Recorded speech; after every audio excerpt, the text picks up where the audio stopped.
Assalamualaikum warahmatullahi wabarakatuh. Still not good. Okay.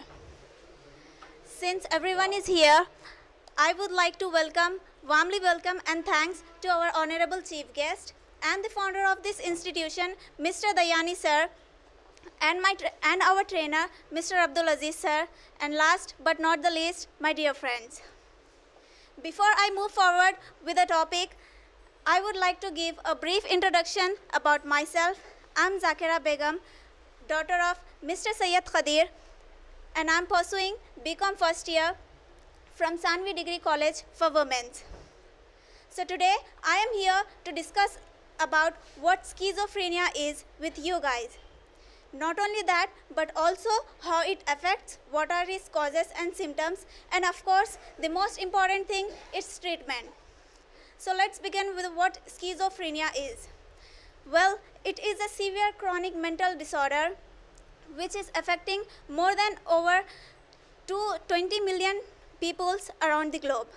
Many of us might have this misconception that schizo means split and phrenia in this case referred as minds. Even though it can be explained by splitting of mind, but it doesn't refer to a split personality. But rather, it can be explained as fragmented minds, which affects how a person feels, thinks, and behaves. So next, let's know about its causes and symptoms. The exact cause of these symptoms is still unknown, but the research has identified that many factors have been associated with the development of this mental illness.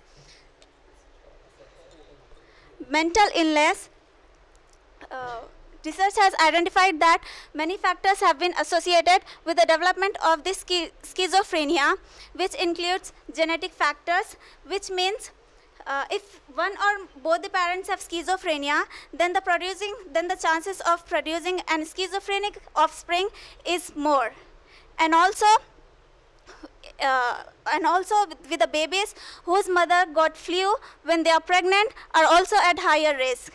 And secondly, environmental factors such as viral infections and the people who are hospitalized for severe infections are also at higher risk. And thirdly, when there is an imbalance of neurotransmitters called dopamine and serotonin in the brain.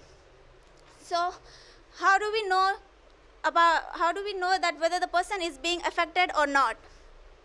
By the symptoms.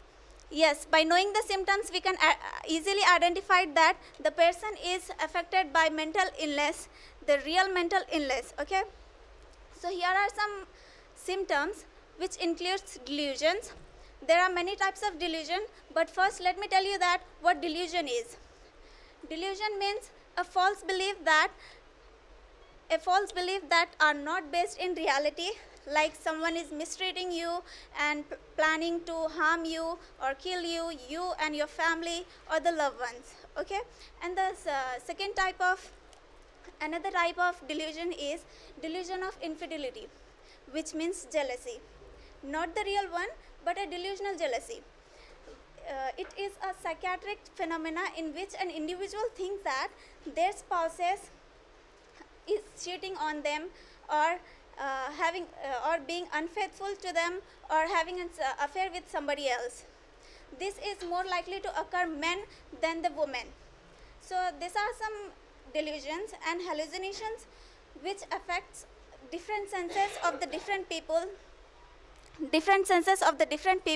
Like vision, hearing, feel, touch, smell, and abnormal thinking, and also odd behaviors and many more. Till now, we have discussed about what schizophrenia is, how it is affected, and what are the causes of it. Now it's time to know about its treatment. But before that, let me remind you a hadith of Sahih Bukhari, when Prophet ﷺ said, there is no such disease that Allah has sent down its cure. By these prophetic statements, we can identify that the Allah has created remedy before the disease. So in this case, the treatment is usually lifelong, but the goal of this treatment is to ease the symptoms and to cut off the returning chances of the symptoms. And the psychological treatment, I would recommend psychological treatment work best when they are combined with family therapy, antipsychotic therapy, and CBT, which stands for cognitive behavioral therapy. And I personally, shall I continue?